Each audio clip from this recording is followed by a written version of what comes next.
और दुर्वासा ऋषि के द्वारा देवराज इंद्र को मिले श्राप के कारण लक्ष्मी स्वर्ग लोक को छोड़कर अदृश्य हो गई।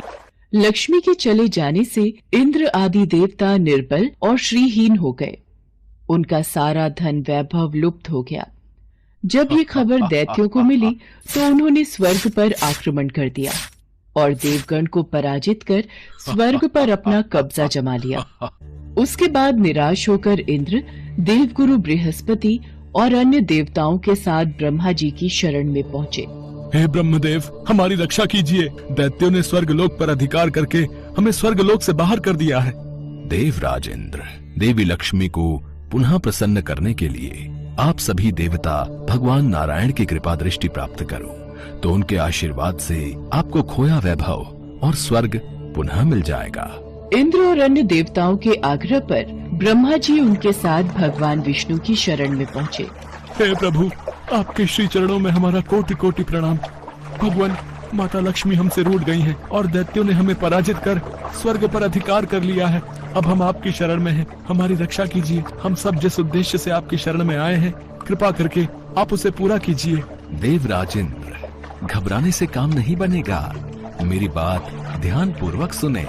दैत्यों पर इस समय काल की विशेष कृपा है, इसलिए जब तक तुम्हारे उत्कर्ष और दैत्यों के पतन का समय नहीं आता, तब तक तुम उनसे संधि कर लो, क्योंकि केवल यही तुम्हारे कल्याण का उपाय है। क्षीर सागर के गर्भ में अनेक दिव्य पदार्थों के साथ साथ अमृत भी छिपा है। उसे पीने वाले के सामने मृत्यु भी पराजित हो जाती है। इसके लिए तुम्हें समुद्र मंथन करना होगा।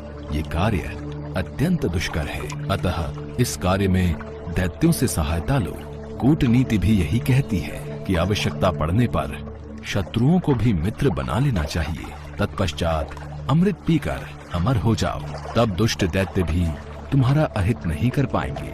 वे जो भी शर्त रखें उसे स्वीकार कर लो। ये बात याद रखो कि शांति से सभी कार्य बन जाते हैं, क्रोध करने से कुछ नहीं होता। देवराज इंद्र, तुम दैत्यों के राजा बलि के पास जाओ और समुद्र मंथन का प्रस्ताव रखो। जो आज्ञा प्रभु। भगवान विष्णु के परामर्श के अनुसार इंद्रादि देवगण दैत्यराज बलि के पास संधि का प्रस्ताव लेकर गए। यदि मैं समुद्र मंथन में देवताओं की सहायता करूं, तो इसमें मेरा क्या लाभ होगा? समुद्र मंथन से देवता और दानव अमर हो जाएंगे, क्योंकि समुद्र मंथन से प्राप्त अमृत को पीने से हमें अमरता मिल जाएगी। यदि ऐसा है तो मैं समुद्र मंथन के लिए तैयार हूँ। समुद्र से अमृत प्राप्ति की बात सुनकर राजा बलि को लालच आ गया और उसने समुद्र मंथन में सहायता के लिए हामी भर दी। समुद्र मंथन के लिए समुद्र में मंदराचल पर्वत को स्थापित कर वासुकी नाग को रस्सी बनाया गया। तत्पश्चात भगवान विष्णु ने कूर्म अवतार में स्वयं कछुए का रूप धारण करके मंदराचल पर्वत को अपनी पीठ पर रखा, ताकि मथनी स्थिर रहे और समुद्र में डूब न जाए। देवता वासुकी नाग को मुख की ओर से पकड़ने लगे। इस पर उल्टी बुद्धि वाले दैत्यों ने उनसे कहा, वासुकी नाग को मुख की ओर पकड़ने में अवश्य तुम देवताओं का कुछ न कुछ लाभ होगा। हम भी किसी से शक्ति में कम नहीं हैं। हम मुंह की ओर का स्थान लेंगे। ठीक है, तो हम पूंछ के भाग से पकड़ लेंगे। हमें इसमें कोई आपत्ति नहीं है। अमृत पाने की इच्छा से सभी बड़े जोश और वेग से मंथन कर रहे थे। सहसा तभी समुद्र में से कालकूट नामक भयंकर विष निकला। ये सब क्या हो रहा है? समुद्र में से तो विष निकल रहा है। ऐसे तो हम सब मारे जाएंगे। भागो, ये विष है, भागो। हमें भगवान भोलेनाथ की शरण में जाना चाहिए। अब वही इस परेशानी का हल बता सकते हैं। महादेव, समुद्र मंथन से विश्व बह रहा है, जो पूरी पृथ्वी पर संकट फैला रहा है। प्रभु, कुछ कीजिए। आप सबको परेशान होने की कोई आवश्यकता नहीं है। मैं इस विष का पान करूंगा और उसे अपने कंठ में रोक लूंगा। सभी देवताओं की प्रार्थना पर महादेव समुद्र मंथन से निकले विष को हथेली पर रखकर पी गए, किंतु उसे कंठ से नीचे नहीं उतरने दिया। उस कालकूट विष के प्रभाव से शिव जी का कंठ नीला पड़ गया, इसीलिए महादेव जी को नीलकंठ भी कहते हैं। फिर से समुद्र मंथन प्रारंभ हुआ और इस बार दूसरा रत्न कामधेनु गाय निकली, जिसे ऋषियों ने रख लिया। फिर उच्चैश्रवा घोड़ा निकला, जिसे दैत्यराज बलि ने रख लिया। उसके बाद ऐरावत हाथी निकला जिसे देवराज इंद्र ने रख लिया। ऐरावत के बाद कौस्तुभ मणि समुद्र से निकली, उसे विष्णु भगवान ने रख लिया। फिर लक्ष्मी जी निकली। लक्ष्मी जी ने स्वयं ही भगवान विष्णु को वर लिया और अंत में धन्वंतरी देव अमृत का घट लेकर प्रकट हुए। धन्वंतरी के हाथ में अमृत को दैत्यों ने छीन लिया और उसके लिए आपस में ही लड़ने लगे। इस अमृत को पहले मैं पीऊंगा। नहीं, ये अमृत पान पहले मैं करूंगा। नहीं, मैं पीऊंगा। नहीं, पहले मैं। ये दैत्य तो आपस में ही अमृत कलश के लिए लड़ रहे हैं, परंतु हमारे पास इतनी शक्ति नहीं कि हम इन दैत्यों से लड़कर अमृत कलश को ले सकें। हमें भगवान विष्णु से सहायता मांगनी होगी। हे नारायण, सभी राक्षसों ने अमृत कलश को छीन लिया है और उस कलश के लिए आपस में युद्ध कर रहे हैं।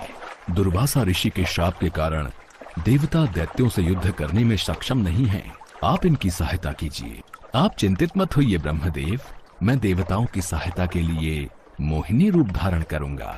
देखते ही देखते भगवान विष्णु ने मोहिनी नामक एक अति सुंदर युवती का रूप धारण कर लिया और दैत्यों के पास पहुंच गए। आओ शुभगे, तुम्हारा स्वागत है। हमें अपने सुंदर कर कमलों से ये अमृत पान कराओ। हे देवताओं और दानवों, तुम दोनों ही महर्षि कश्यप जी के पुत्र हो, फिर भी परस्पर लड़ते हो। मैं तो स्वेच्छाचारिणी स्त्री हूँ। बुद्धिमान लोग ऐसी स्त्री पर कभी विश्वास नहीं करते, फिर तुम लोग कैसे मुझ पर विश्वास कर रहे हो? अच्छा यही है कि स्वयं सब मिलकर अमृत पान कर लो। ये श्रीहरि की ही कोई लीला है जिससे दैत्य उनके रूप पर मुग्ध हो गए हैं। सुंदरी, हमें तुम पर पूर्ण विश्वास है। तुम जिस प्रकार इस अमृत को बांटोगी, हम उसी प्रकार अमृत पान कर लेंगे। तुम ये घट लो और हम सभी में अमृत वितरण करो।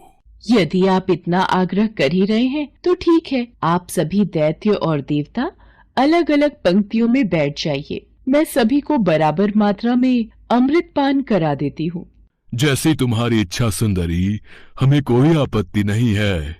मोहिनी रूप में भगवान विष्णु दैत्यों को अपने रूप और सौंदर्य से मदहोश करते हुए देवताओं को अमृत पान कराने लगे। दैत्य उनके कटाक्ष से ऐसे मदहोश हुए कि अमृत पीना ही भूल गए। भगवान विष्णु की इस चाल को राहु नामक दैत्य समझ गया।